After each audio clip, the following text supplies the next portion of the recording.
planting some sweet pea seeds. So with pea seeds or sweet pea seeds, I can afford to get a few more in here. So I'm going to put 5 or 6 or so.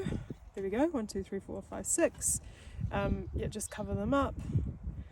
And when they pop up, yeah, I'll choose probably the 3 or so strongest, best looking ones. Pull the others out, so I'm left with the best genetics.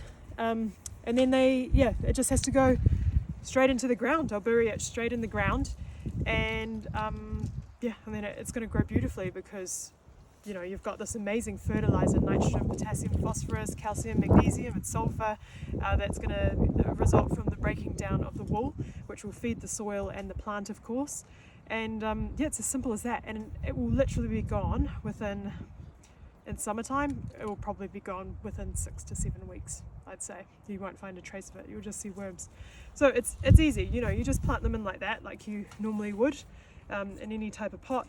Water it as you normally would. I like seaweed, so this is a bit of seaweed mixture, which you can go like that. And actually, what's really good, just before planting, what I often do, a little habit that I have with just before planting, is I will pre-soak. So once you've got your seedlings up and you're ready to transplant this into the ground, I like to soak it in the seaweed solution for, I don't know, could be like at least half an hour or so, around that time anyway, before it actually goes into the ground.